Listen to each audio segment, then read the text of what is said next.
Welcome back, everyone, to DreamHack Dallas 2022. Back on the stage here for DreamHack Fighters. Smash Ultimate Pools continuing. We're going to push it all the way to top 8 and then get straight back into the top 8. But for now, we continue to trek through the pools. My name is Proxy.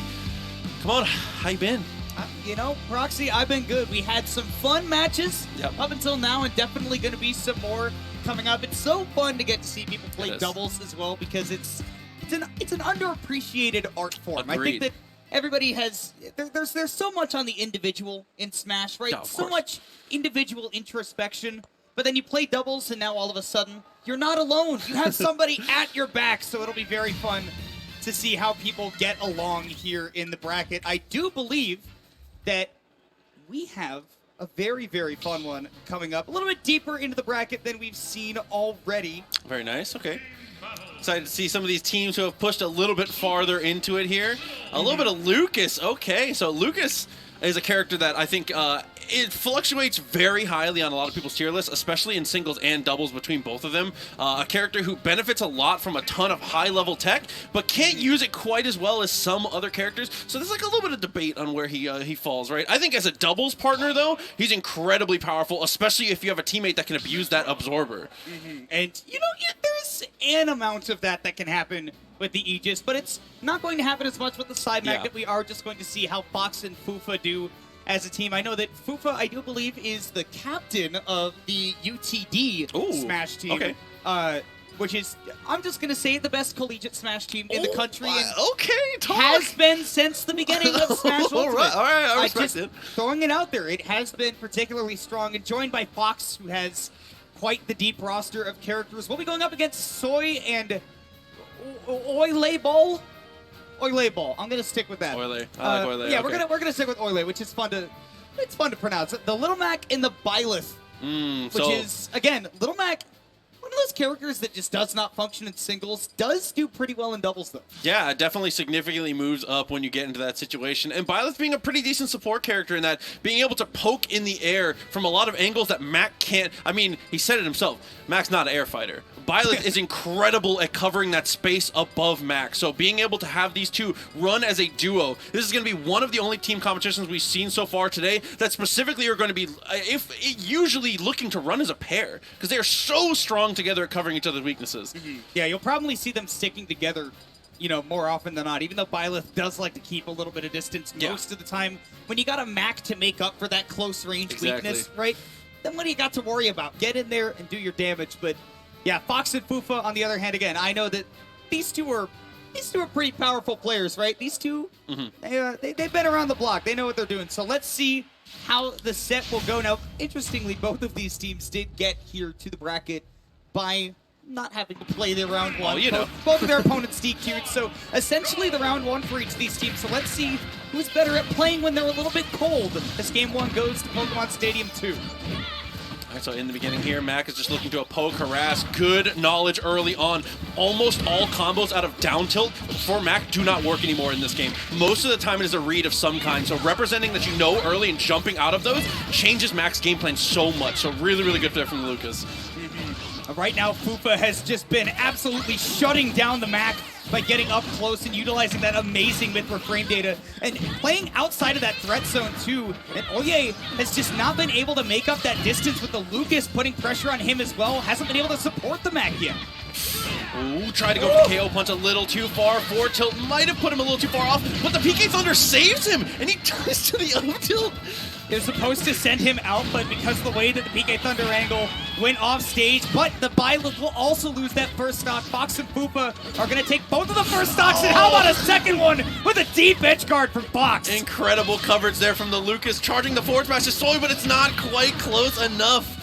Man, Red Team is just dominating here at being able to control the center stage and just not letting Blue Team ever establish themselves as a pair like we were talking about, but there is a little bit of an equalizer from Soy. Yeah, first time that they've been able to get a stock so far, and it had to come off of a counter hit, right? Oh, you hit my teammate, now I get to hit you back. That's what Mac is going to be so good at in this game. This Fox Able to make it back to the ledge, but still kept off stage by the boxer. Oye trying to keep Fufa locked down so that ledge trap can bear fruit, but red team just has so much good fight left in them. Amazing air dodge there. The dash attack comes through. Tried to go for the KO punch. It gets eaten out by the dash attack, and Fox continues to eat here. Great nair and a good attempt at a team combo there, but it doesn't matter. He's able to kill with the up smash. And Oye gonna let Soy go ahead and take that share stock. You always generally want to fight a 2v2 if you can, but now it's all down to the Little Mac with a 5 stock to 1 lead for the red team. Maybe he shouldn't have took it. He got him with the forward smash immediately. 115 here on the Lucas. Obviously the clear target first here, and is able to get that one. Oh, but if he gets knocked off stage, there's going to be a PK Thunder coming, and there's just an 8 just flying behind it. I don't know what you're really going to do to be able to recover here. No shot. That's why you have got to stay right, feet planted on that Pokeball as long as you can to make sure that you don't get launched off stage, and hopefully, right, oh my good, he KO punched the fire, and the fire bites back. That's heartburn. Okay, push him away though. Up smash not going to work out. Forward smash comes through. Still doesn't get the kill, but they missed out on another team combo opportunity here. A little bit of flailing, and Soy is continuing to fight this out, but that is it. Yeah, no way you make that back with the PK Thunder off stage, like you said. It is curtains if that PK Thunder comes out with the Mac on stage, and red team does close out quite a dominant game 1, but boy, man, Soy put up such a fight there at the end. Absolutely. I mean, I think that a big portion of this is going to be a lot of, they never got to pair up, right? Violet was never able to really protect Mac. You've got to do a better job of when your teammate is in these compromised positions, whatever it takes to get there, you have to be there to be able to stop these edge guards, to be able to save your teammate, potentially even hit them yourself and jump off. Violet has amazing recovery, but now looks like we're going to go a little more into the Samus here, who I think is an incredibly strong doubles teammate. Well, and especially if you stick with that Mac too, right? Like, again, that speaks to the good synergy. Ike, honestly, an even better, one of the best doubles characters in the game. Agree. When you have somebody with safe aerials that have a wide distance, can combo to your teammate, and they can kill, like, Absolutely agree. this guy's a Swiss Army knife, although his knife is a little bit bigger than that. Okay, there came through, both characters. Kind of get juggled out here. Olay trying to separate themselves a little bit, but the Aegis pressure pushed them all the way off. 40%, a quick one. Oh, and there's that PK freeze. Fox has been very happy to do that with Fufa. You know, either getting like a happy birthday or just hitting one person back. Knows that you got plenty of time to get that PK freeze out. It's tough to avoid in doubles. Ooh, speaking of tough to avoid in doubles, the hitbox on that up smash from Lucas just dominating the stage of play. Soy getting the up smash to get a little more extra damage down. Olay leaning into the up smash himself with Samus a little bit. I'd like to see maybe a little more up air reads and attempts if you're trying to go for those anti-airs. Up smash, to put it nicely, is not functional sometimes, depending on the angle you use it at. It's not kind, is the way that we could put it, but Oye is still holding on to that first stock and potentially looking to bite into these red team members as they approach those kill percents. Fufa and Fox both off stage, but Soy unable to capitalize on that. Blue team missing a big opportunity. Falling out of the down air, though, is huge. Okay, is able to get the kill. Gets them both actually a forward air into a back air. Both stocks just deleted. Fox continuing to stock tank here at 113. Fufa continuing to be the aggressor, but there's the down smash. Good call out from Ike. That's, again, one of the things that Ike is so good at in doubles. So you whip to move, you are going to die. Ike can cover so much range. Okay, rolls away. Got the dash attack, trying to separate Lucas out here a little bit so Ike can maintain that 1v1. Is doing pretty well here against Fufa.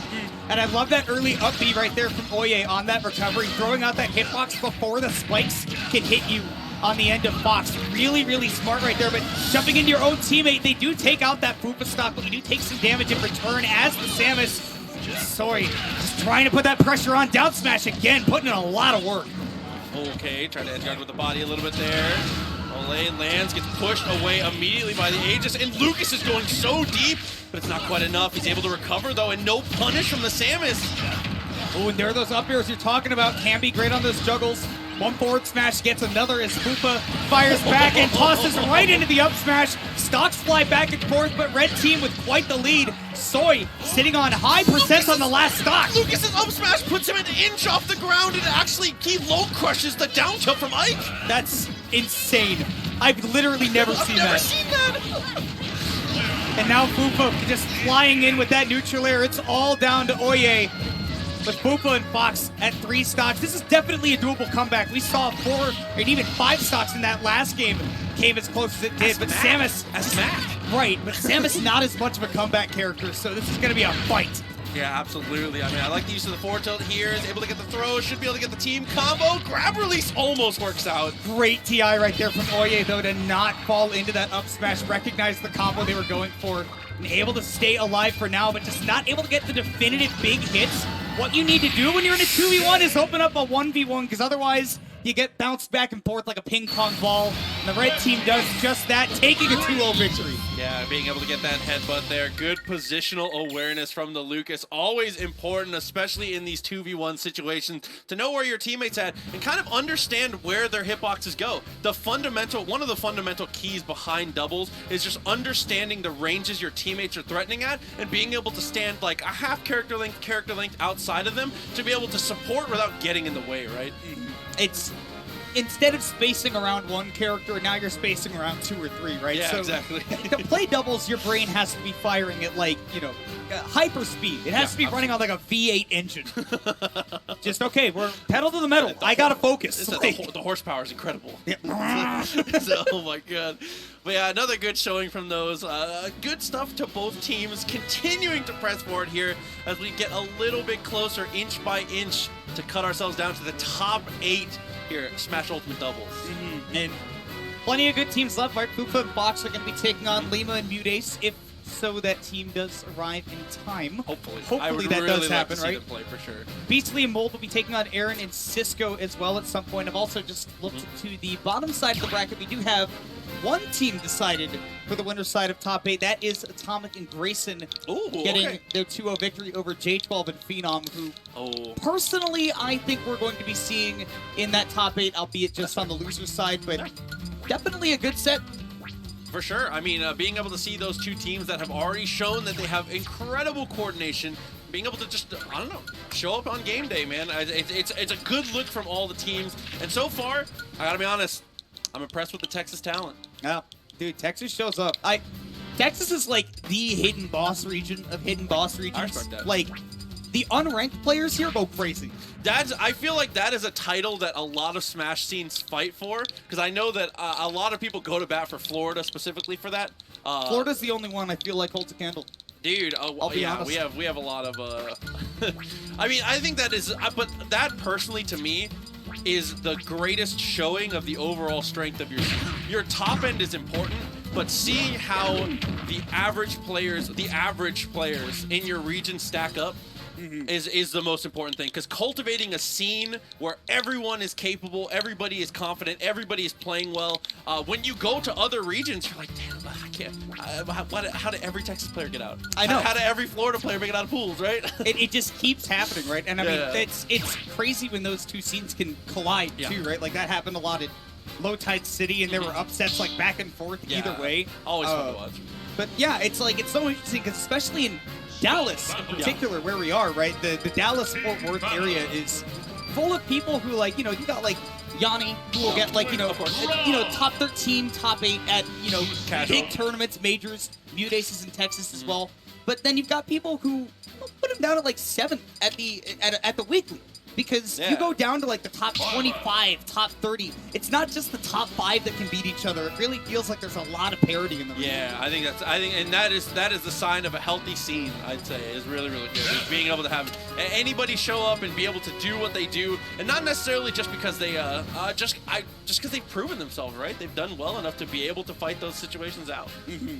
I mean, look, at the end of the day, when you come to watch DreamHack Dallas and you got some names out there, right?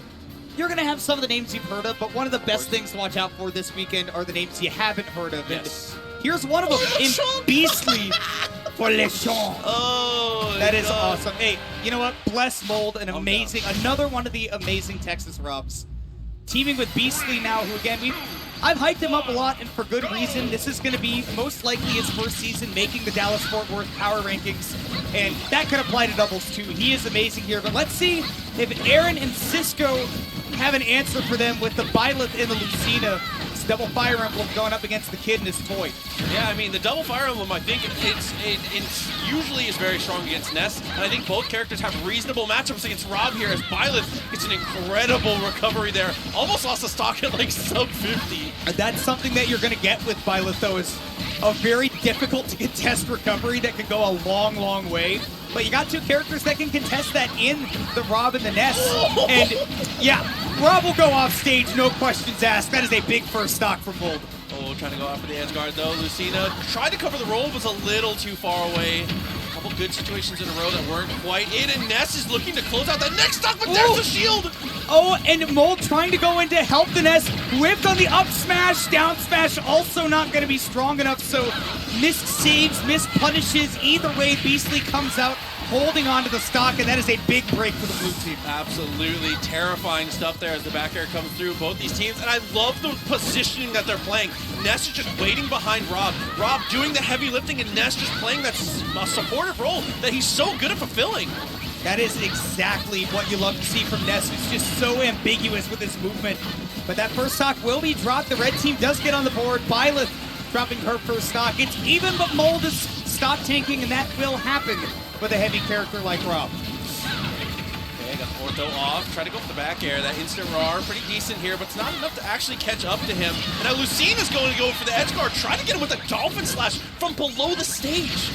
And because you're not able to seal out that stock, Beastly comes right back in, takes one, might be in danger of losing a second. Mold puts his teammate back in the corner and says, look, I'll take the front line. I'm at 169, so if I lose this stock, whatever. It was fated to happen at some point. Yeah, I mean, if it ain't broke, don't fix it. I really like the positioning again. The backer puts him way off stage here now. Ness is kind of in trouble, and the counter is beautiful. Synchronized stocks taken once again here. Aaron and Cisco, incredible stuff to catch this up. Looking a lot more even now. Oh, but burning that air dodge, you go right into the back burners of that Rob back air. Mold will not miss that edge guard. And Cisco and Aaron down to their last stocks with Mold again, holding on to an early second stock. Red team's gonna need something explosive to put themselves back in this game. Yeah, I like the pressure that Lucina's representing, just doing everything they can to protect the Byleth, but the air dodge down, it had to be a misinput. Unfortunately, the stock goes away, and now a 3-stock deficit here. Oh, tough. Something that Lucina is certainly capable of, but you're dealing with two of the best ledge trappers in the game. If you go into the corner, good luck getting out, and that just plays testament to how good Cisco's movement right there was to get away. But you go to center stage, you get pushed right back into that corner. You do not get the opportunity to breathe. Almost got it with the back air. I like the idea a lot. Gets the forward throw, tries to go for the snipe. There's the PK Thunder, and they're trying to look for that checkmate, like you said, with the edge guard. Cisco's just not giving up the ghost on this one. Definitely, and I mean, doing such a good job of not taking too much extra damage, right? Being very wise about where the hitboxes are being thrown out, but the team combo to himself, we all thought it was over. I don't blame production for a second because I thought that was the end. Oh, and certainly gets it. And hold up a second. Wait, Cisco, if you get a little cheeky edge guard on the Ness, this could all be over. But we saw one personal team combo and then wrap it up with a second personal pan pizza with a gyro into the up smash. And Mold gets that last stock for the blue team to go up 1-0. Yeah, I mean, one really important note there for those that don't know is the gyro. The gyro placement there specifically, the reason that they are able to position themselves so accurately to get that up smash is because the gyro's hitbox sends you in the direction that Rob was facing when he releases it. So after he releases the gyro at that position, he knows exactly where it's going to end up, is able to perfectly place himself for the up smash there. Incredible stuff to know that. That's important game knowledge you've got to have, especially facing against Rob or even partnering with him. Yeah. I mean, and Beastly knew, right? Okay, you've got the gyro in hand. You're going to toss it down. Beastly's played against a million Robs before. So he says, look, I know that you've got this ledge trap set up. I'm going to let you handle it. And then if somehow you miss it like a noob, I got you covered on the back. So Beastly and Mold looking great in that first game. But man, Red Team kept it really close, and especially Cisco playing in that clutch situation looked really strong. So I enjoy running it right back to Pokemon Stadium 2 for Game 2 and saying, look, let's just try to not lose a couple of those early stocks that happen. Keep it honest. Maybe try to get something big ourselves going. Okay, jab out of shield there. Working pretty decently here for the Rob. Side B gets a decent amount of damage down. I mean, percentage fairly even at this point, but the brawl, again, we've been seeing it all day. Just gotta favor the Rob in these cartoon smoke brawls, dude. You gotta be so careful about how you position around him. Oh, but speaking of positioning, that spacing from Cisco, getting around the neutral air, such a big hitbox, and then being right back in range to strike with the sword was incredible. Beastly, oh my god, they're right up next to each other, and somehow they both make it back. They just called a truce, but Aaron not able to make it back. That stock drops. Yeah, tough one here. Cisco with the wake up, get up attack, not quite there. Gets away from the gyro. And Beastly was the one set off stage by that. There's a nice little mix-up on the landing. This is one of the things that's so interesting about watching Ness is that the timing mix-ups from him based on his movement is incredible, and that magnet is one of the big reasons why. Okay, gotta fire the arrow here, space themselves out, up air, not quite high enough percent there, good DI down. And there we go. That's what I want to see more from Aaron. R.O.B gets the dash attack, sets himself up for a combo. Aaron immediately comes over the top with the neutral air. Such good protection of your teammate. You've got to look out for your teammate, especially in situations against a combo monster like R.O.B. Even Ness. Yeah, Ness as well can keep you in hit stun for a while. Like, honestly, I feel like any 1v1s that go on either side of the stage heavily favor the blue team, but that was a good time to pick that option from the red team, having the R.O.B off stage, man. Roll just ran up and grabbed him. Up smash, good anti-air, side B, not quite there. Big opportunity for Lucina, but the dare is just a little misspaced. And Aaron continues to go for these tech chases on Ness, but he finally finds that landing forward air. And I was saying, blue team in the advantage in a lot of these 1v1s, but that time, red team had two separate 1v1s, and I feel like that up tilt trying to save your teammate, Ness had the grab armor, so he doesn't get knocked back, and I think that extra damage might have killed Aaron. Okay. Up smash, mispositioned a little bit there, goes for the air dodge and actually lands and does not get punished here. Lucina holding on to this stock is a big deal. 154, you've got to live as long as possible. Oh, you gotta save your teammate! Beautiful stuff there by Cisco. Oh, but the back throw still comes out. Got the jab lock and R.O.B breaks it up, actually saves her. Well, now you gotta, as a team right there, you gotta choose your targets, right? Do we 2v1? Does one of us want to try to ledge trap? Who are we going after right here? Because if you both try to go for the R.O.B, you're just gonna end up hitting each other. Down to it again, forward smash puts him off stage. Cisco, back air, not quite. Good use of the boosters here. Oh, meanwhile, right side of the stage, down smash coming out from Beastly, knocking out that stock from Aaron.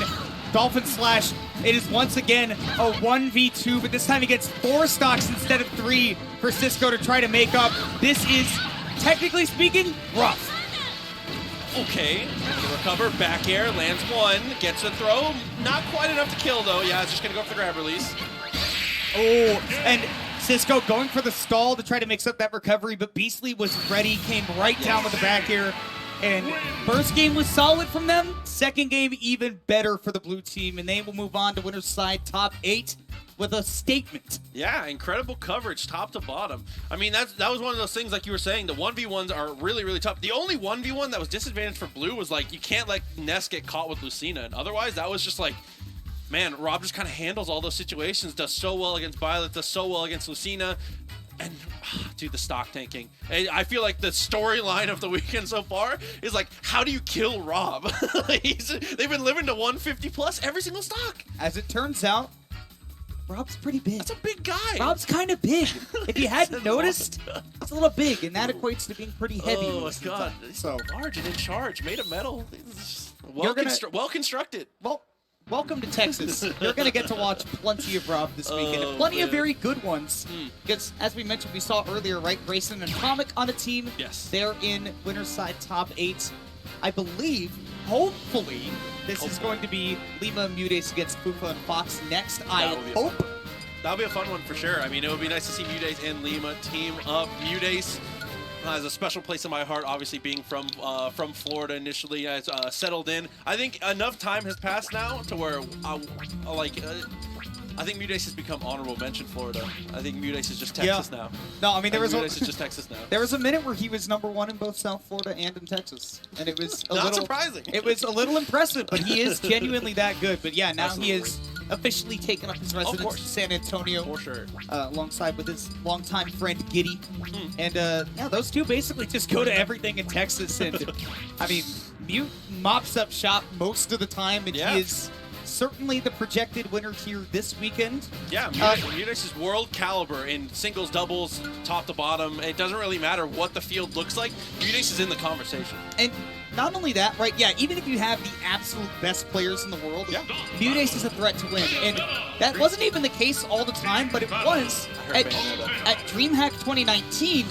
That was one of Mutex's first big major wins. He won singles that time. It was a momentous moment for him, coming down to Texas, winning a big DreamHack.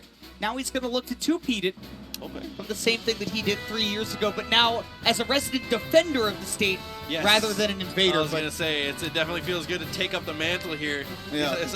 Took gold to win home last time. This time it's trying to protect the crown jewels. This is my land now. No, you can't have it. Definitely respectable here, but I'm going to keep it real with you. I heard Bayonetta on the character select screen. Yeah, I have hope. That makes me sound and feel like it is probably Lima. I heard Palu as well, and yes! There we go. We do have Lima and Mutex there with the Bayo and the Palu. I know that Mutex does prefer the Palu in doubles because, I mean, one, she's an amazing doubles character, right? Yeah, of course. Two, Peach has her problems in doubles at times, and I feel like these two characters on their own have some great synergy, so we'll see how that works out. As Lima Mute will take on Fufa and Fox. We saw them earlier. Now we'll see them go up against the first-seeded doubles team of the tournament, Game 1, Pokemon Stadium 2, as it is often.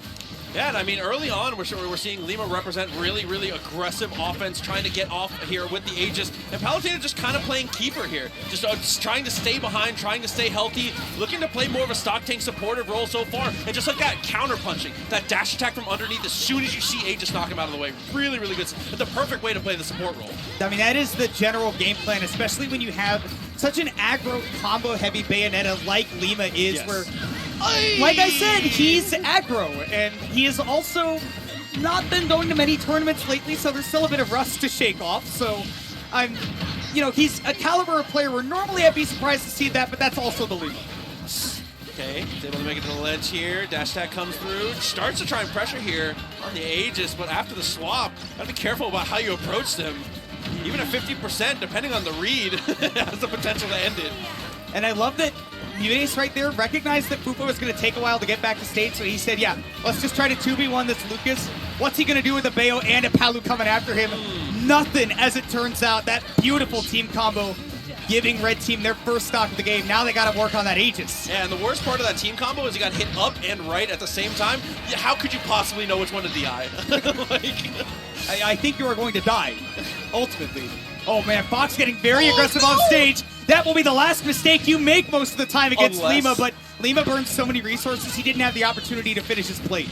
Aegis is somehow 182 is making it work here. Is just barely able to make it back, continuing to stock tank out. Man, Fufa's situational awareness off stage has been great. Didn't try to tech when he didn't need to. Finally gets taken out by that Palu dash attack, but yeah, it took over 200%. That never happens. Lima unfortunately gets caught between the two. Dash attack came through. Lima makes it through with the boost kick. Somehow just breaks out. He got on both at the same time, and Bayonetta is one of the few characters that can actually just continually do that. Yeah, absolutely. So strong at being able to carry both characters in these combos. But Fox doing an amazing job ledge trapping here, using that side B, and almost gets the down air spike. It's very close, but Lima saving those air actions so smart. And honestly, I love that Fox is continuing to stay aggressive off stage, even after Lima nearly had the reversal last time, because you have to fill him with a healthy amount of fear. Counter hits a lot back and forth here as blue team both nearing death percents. Fox certainly all the way there, but as it stands, stock lead is currently theirs. Saves him with a B almost, but no, Aegis is not able to make it back. 162. Lucas has to save this stock. It's so important. An even-ish game here. Lima with that soft back here. Even though that hitbox is not strong at that percent, it's going to be enough to take it. Blue team onto their last stocks, but you have an opportunity to open up a 2v1. Mutex, though, aggressive off stage, and so too Lima. Love the idea from Lima, but it's not quite able to work out. Palutena does a great job saving. Oh, Lima almost got put in a terrible situation here, and now it's Palutena's turn to go for the edge guard. Oh my god. And Mutex making sure that Fufa had to respect the Palu coming back out, gave Lima enough time to land, refresh his jumps, and then go up and start up his combos again. That's why that Aegis is already at 107%. Yeah, the percentages are really hurting here. Able to get the kill. Fox alone, and the back air will close it. And I like the confidence from Lima. Had already buffered the taunt. Says, I already know. He already knew. He was already in there. Man, I mean, again, confidence in your teammate, too. Yeah. Knowing that Mutace is going to slide right in with that invincible back air, just take that stock. It's team synergy. Absolutely. I mean, these two playing like they've played together for a very long time. I love the play style from both of them. But a game that was within reach, absolutely, from Fox.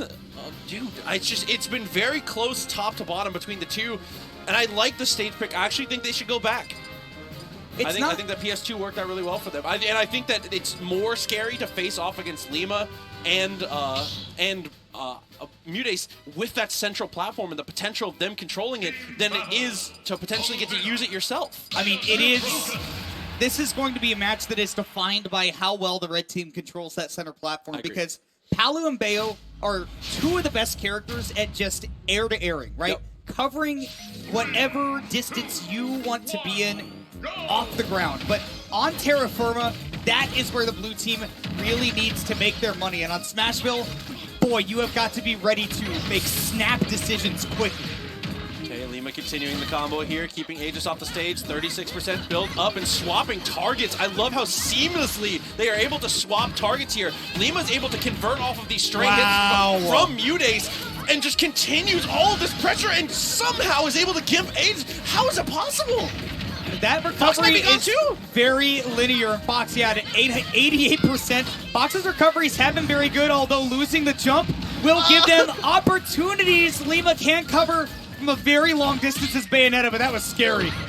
Up tilt covers a lot here. Mutace trying to go for the combo to himself, not quite there.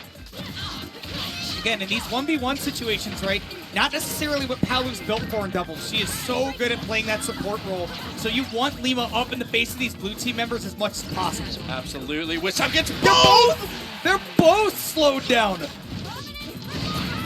Okay, Prominence Burn does get the knock off the stage, but it's not enough to kill here. Lima tried to go for the boost kick, and the Nair, the fastball Nair is incredible for covering the space. Yeah, we've just seen Fufa get eaten alive off stage by the Bayo, but does get to take that Bayo stock as well. One down and many to go. A little bit less so for the opportunity of the red team as they take down the Lucas. Again, Fufa on last stock, Fox with just two left, and Mutace is playing it real safe off stage, just giving Lima the opportunity to take Smashville as his own playground.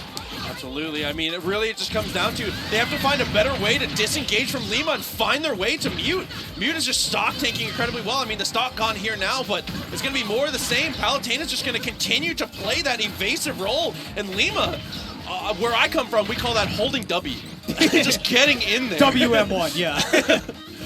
The WM1 Bayonetta working out great for him and giving Mutace now that time to be fluid on stage. And I think what's made Mutace so good in this set is that it's been impossible to tell who he's going to be targeting next. Absolutely. Like you said, so seamless at being able to swap between the two. And now the percentage is so high. And blue team just has not been making those snap decisions that you need to on Smashville to be effective. Fufa able to DI out of those big Bayonetta combos. Here come the jabs. That's going to be the stock taken on Fox. It is close and closer for red team to take this whole set. It just has to live here, though. It's got to get back on the stage. Able to slide off the platform. Gets the back air. Not enough to kill, but still in a better situation as we are able to secure the kill on Lima. So now, oh, it just got way harder. I was going to say it's going to be down to Mutace to just survive, but at this point, the team combos are all you really need.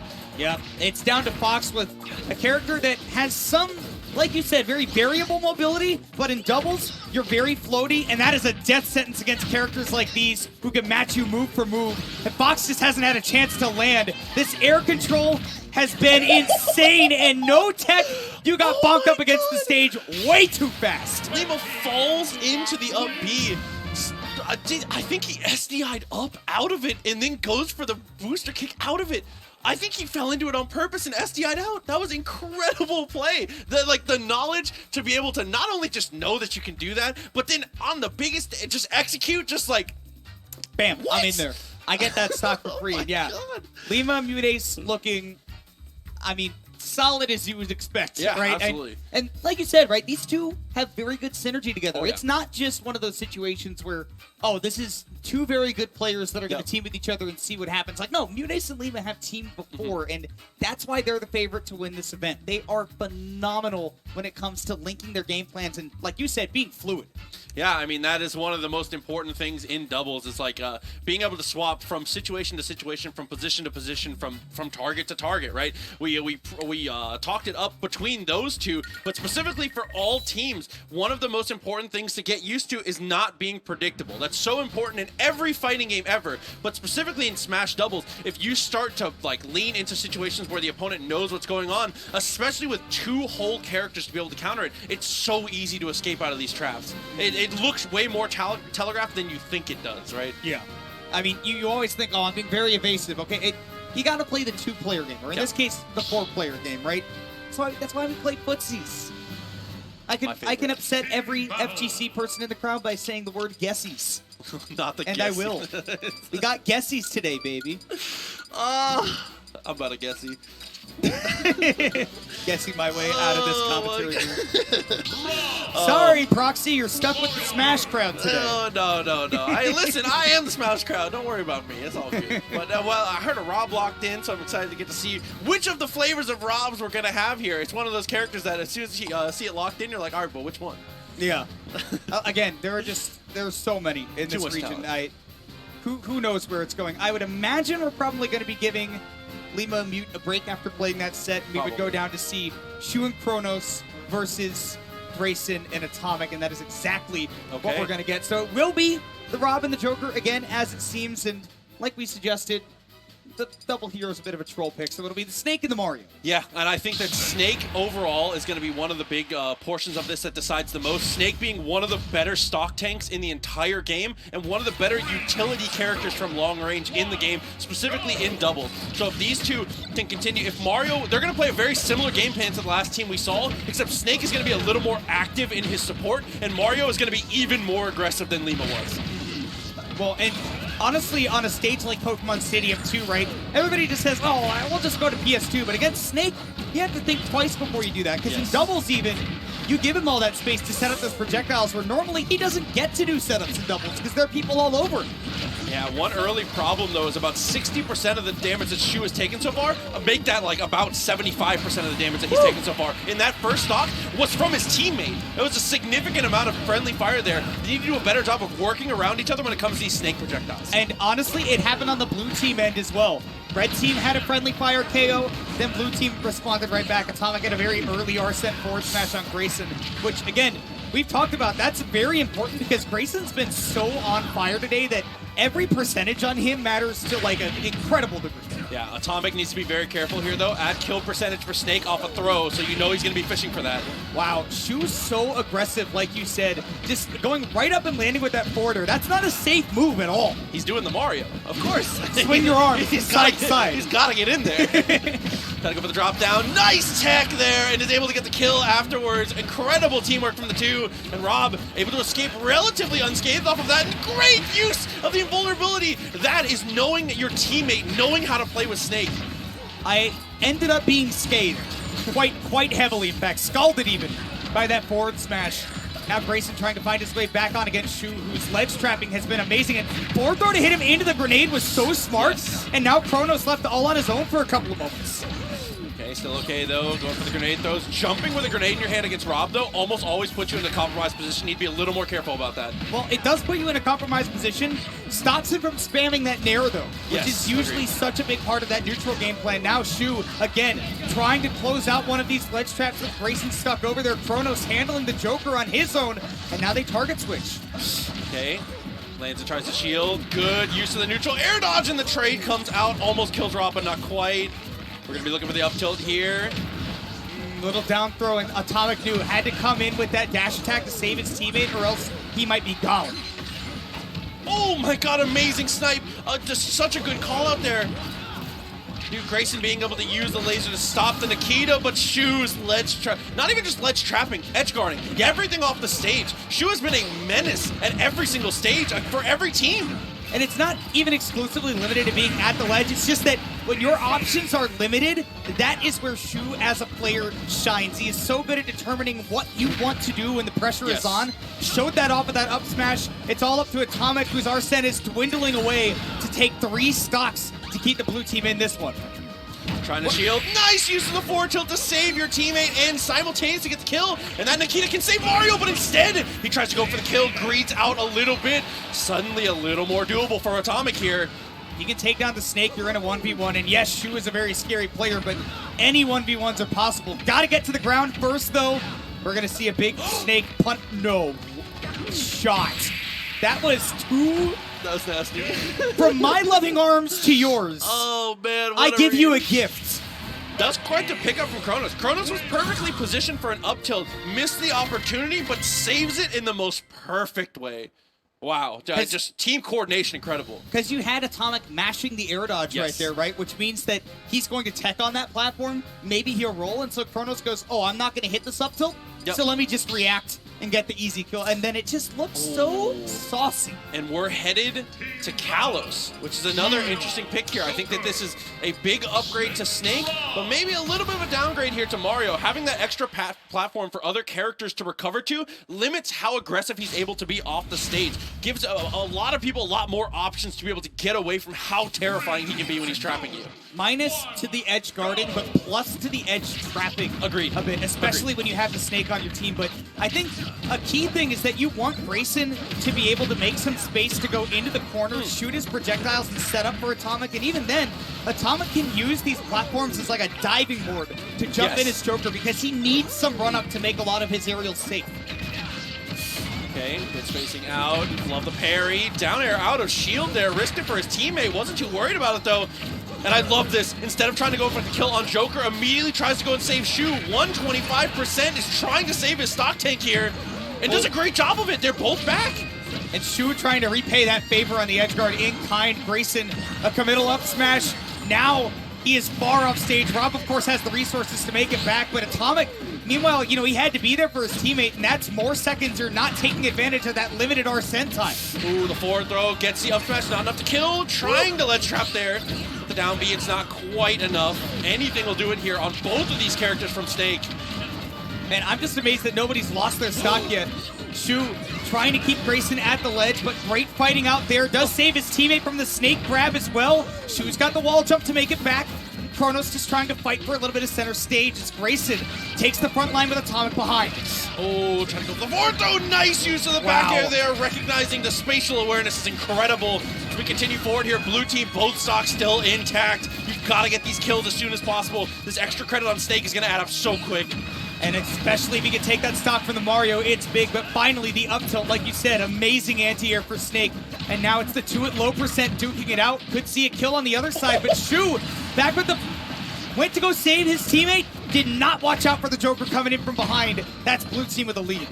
70% built up now. Gotta get the kill on Joker when you can. But instead of kind of like focusing up on the Joker, they're just spreading their awareness here and continuing to fight on both sides. And it's working out. A game looking a lot more even again. Now both members of the blue team trying to get around Shu at the ledge. 2 parries right there. And Atomic going to be pushed into the corner. No follow-ups for the red team here. I love the way that Atomic has been playing support to Grayson in this game too. Absolutely agree. Drops the grenade there to try and help his teammate, but unfortunately ends up in a compromised position. Get the back air comes through from R.O.B. Great long recovery by Atomic too, saying, I don't need an aggressive landing. I'm going off stage. I'm not going to try to land on a Snake. I know what happens if I do. Okay, back air gets the soft hitbox here. He's trying to look for the up air. And Grayson taking so long to recover meant that red team has been able to 2v1 Atomic for multiple seconds, almost dozens. Grayson finally able to get his feet back on solid, sorry, no feet, R.O.B has no feet, but he's able to get back on solid ground and take the front lines once again with the red team trying to establish a foothold. Oh, unfortunately, a lot of this pressure coming out right here was just from an A-land, but there we go. The up tilt gets the kill, back air sends Joker way off, and Shu, you know he's going out. But he doesn't make it back, unfortunately! And Grayson with the amazing save. He nearly edge-guarded his own teammate, so he made up for it, made amends by bringing him back in Atomic. If he can get a second Arsene on this stock, blue team is in a seriously good position. Okay, lands looking for the up tilt there. Good Oh, but the turnaround. The turnaround is perfect to cover just about everything. And Grayson, I don't know what happened, if he had a grenade in his hand or if that was the worst DI of all time. Either way, blue team will take it 2v1, and that goes for the stocks as well. Shu is going to need a big comeback against two very consistent teammates. Good so far, though, just playing evasively. Taking a little bit of damage is not a big deal here. It's more just about avoiding these big hits just like that. The back throw send him way off. And these two characters together, Joker playing point and R.O.B just covering the options. One of the better edge guarding duos. And you throw in that gyro too. All bets are off. Grayson keeping it close at the ledge, holding that shield to make it unsafe for Shu to come up with any attacks, but he does do so, makes it back. Atomic's got Arsene now, so he can easily take the front lines or play support, and that support was huge because Grayson might have died. Not the 3v1. Trying to look for the back air here, lands, able to make it back to the stage actually, and gets a decent amount of damage down, but there is the up smash out of shield that you know and love, and the pat on the back. We love the support from the teammates here. 1-to-1. Man, dude, that up smash on the DreamHack speakers. Yep. That felt like I was at a concert. It just hit my chest like, oh my gosh. We're behind the speakers, and it still is like, it's moving the table. Dude, people in the crowd just got blasted back. That's like 60-mile-an-hour straight line wind gusts. Let's see where we end up. Yeah, we go to game 3, first game 3 that we've seen in a while. And it's a fun one right now because Kronos and Shu looked well in control in that first game, and then same goes for the blue team there. So this is red team with counter pick advantage. They go to that battlefield formation, the small battlefield, and picking a banger track as well for the background music. So let's see who's able to take it. Again, red team, this is their pick. They've got that counter pick advantage. Can they make it count? Okay, so far, Snake is trying to space himself out a little bit here. Forward air to put him in kind of a bad position here, but Snake is able to find the throw. And yeah, getting both players in between them. He gets the stick on Joker. Oh my god, the damage. And Shu is looking for that exact read, but Grayson's played against a Mario or two in his time. He knows exactly what that delay means. He knows that the spiking forward air is coming in afterwards. But again, you're at the ledge against Shu.